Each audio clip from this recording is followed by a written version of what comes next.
I'd like to tell you about the strangest secret in the world. Not long ago, Albert Schweitzer, the great doctor and Nobel Prize winner, was being interviewed in London, and a reporter asked him, "Doctor, what's wrong with men today?" The great doctor was silent a moment, and then he said, "Men simply don't think." And it's about this that I want to talk with you. We live today in a golden age. This is an era that man has looked forward, dreamed of, and worked toward for thousands of years.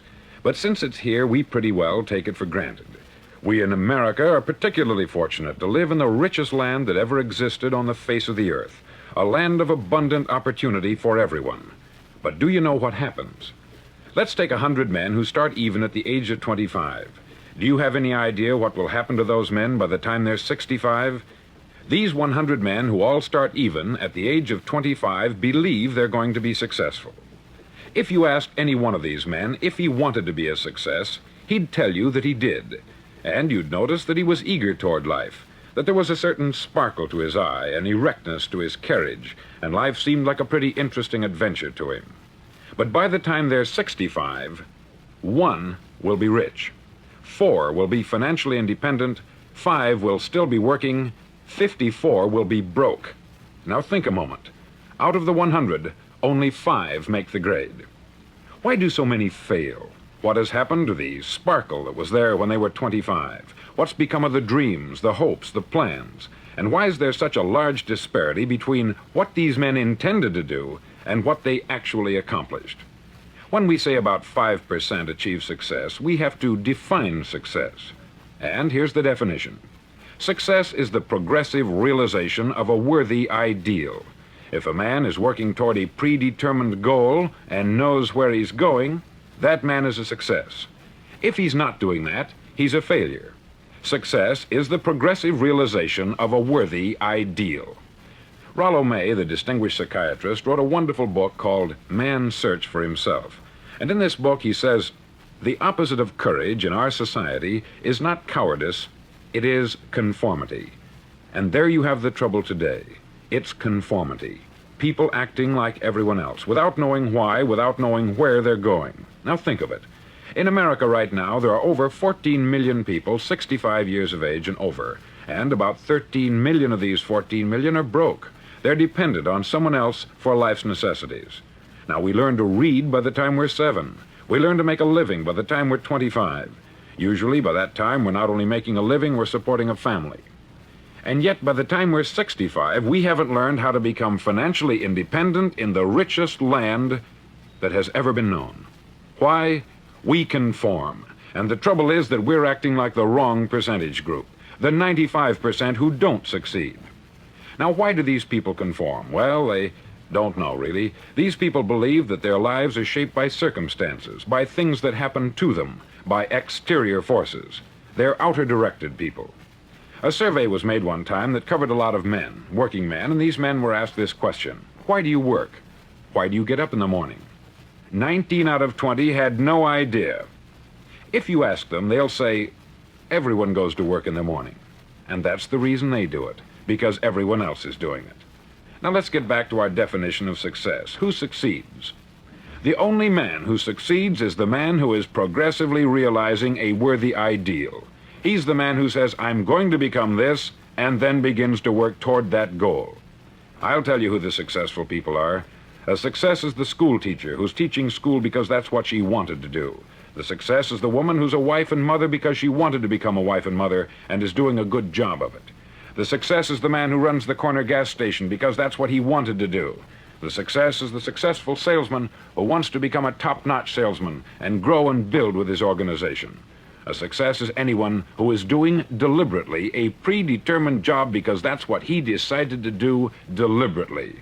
But only 1 out of 20 does that. That's why today there isn't really any competition, unless we make it for ourselves. Instead of competing, all we have to do is create. Now, for 20 years, I looked for the key which would determine what would happen to a human being. Was there a key I wanted to know which would make the future a promise that we could foretell to a large extent? Was there a key that would guarantee a person's becoming successful if he only knew about it and knew how to use it? Well, there is such a key, and I've found it. Have you ever wondered why so many men work so hard and honestly without ever achieving anything in particular, and others don't seem to work hard and yet seem to get everything? They have the magic touch.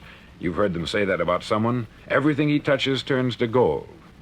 And have you ever noticed that a man who becomes successful tends to continue to become successful? And on the other hand, have you noticed how a man who is a failure tends to continue to fail?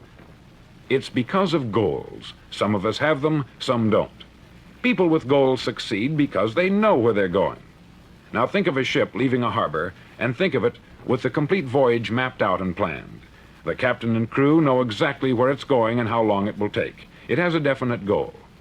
9,999 times out of 10,000, it will get to where it started out to get. Now let's take another ship, just like the first, only let's not put a crew on it, or a captain at the helm. Let's give it no aiming point, no goal, no destination. We just start the engines and let it go. I think you'll agree with me that if it gets out of the harbor at all, it will either sink or wind up on some deserted beach a derelict. It can't go any place because it has no destination and no guidance. It's the same with a human being. Take the salesman, for example. There is no other person in the world today with the future of a good salesman. Selling is the world's highest paid profession, if we're good at it and if we know where we're going. Every company needs top-notch salesmen, and they reward those men. The sky is the limit for them. But how many can you find?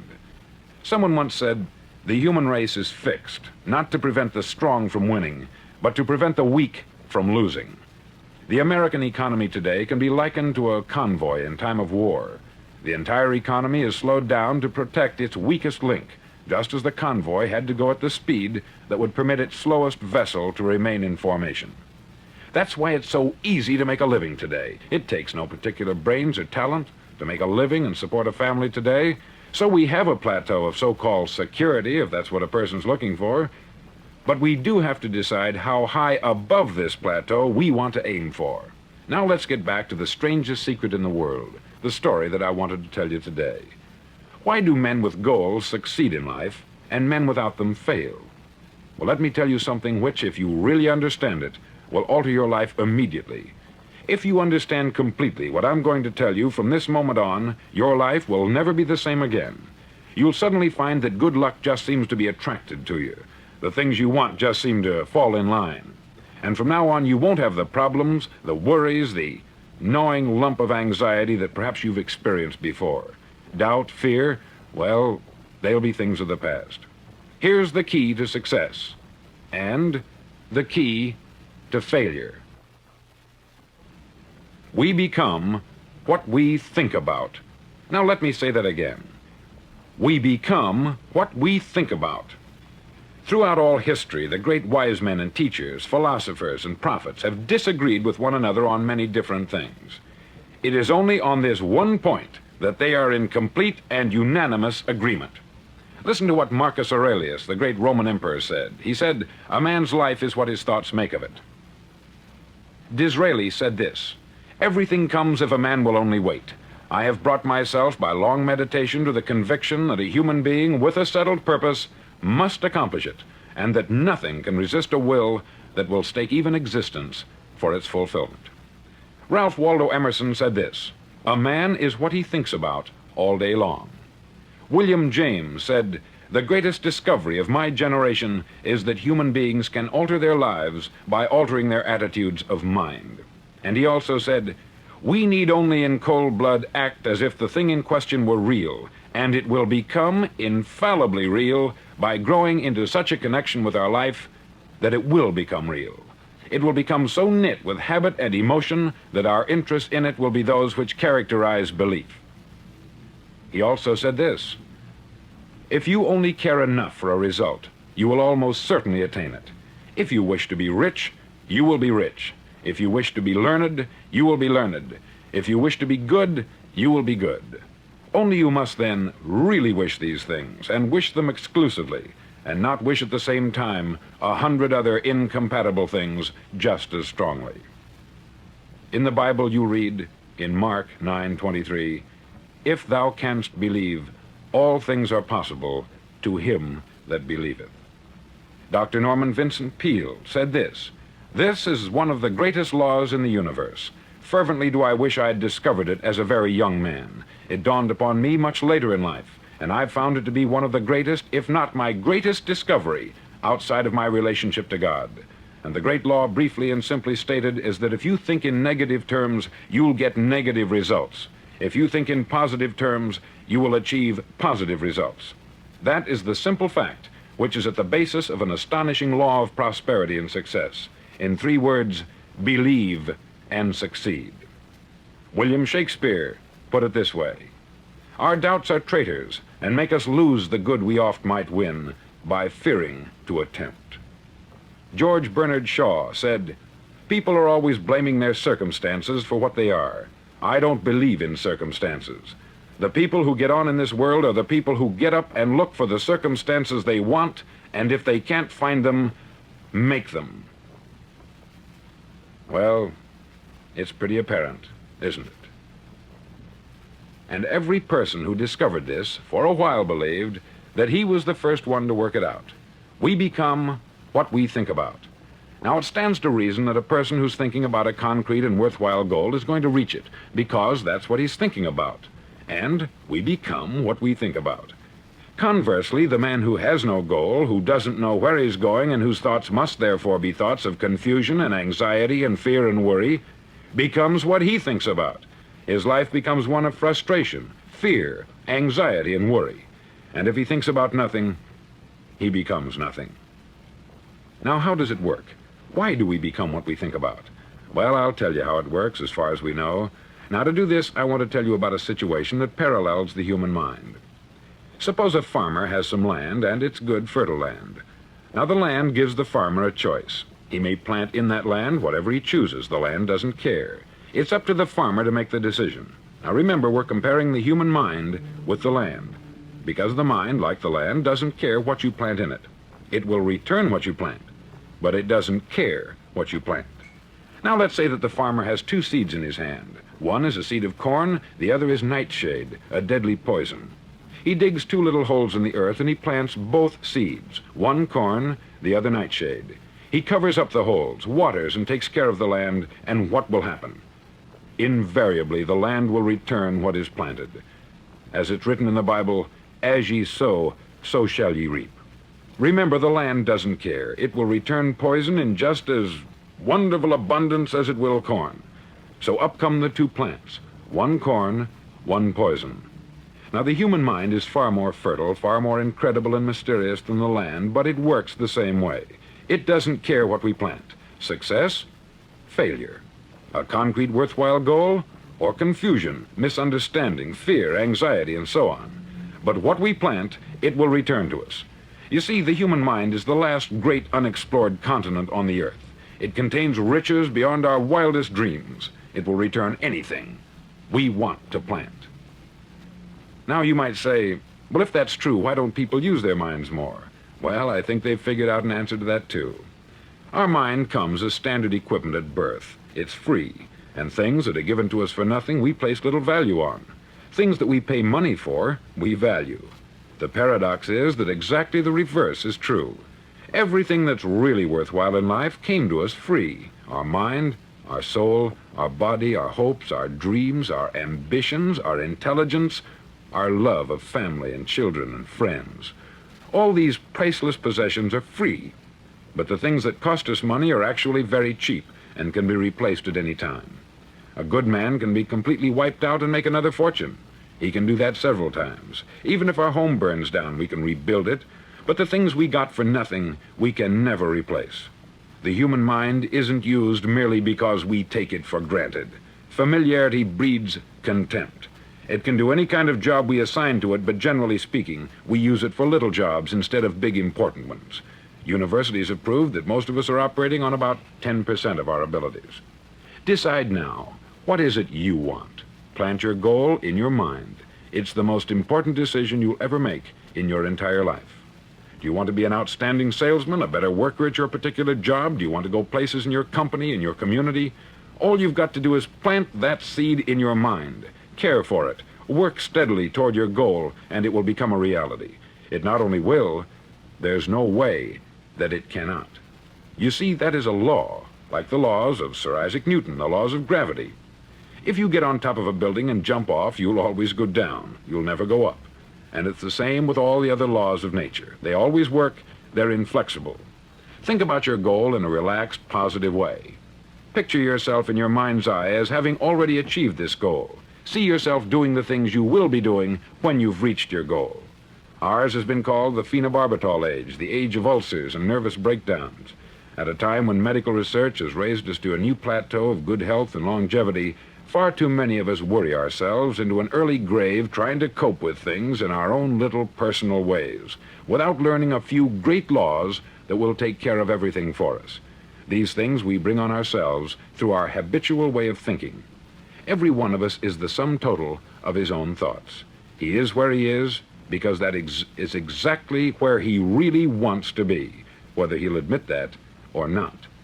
Each of us must live off the fruit of his thoughts in the future, because what you think today and tomorrow, next month and next year, will mold your life and determine your future.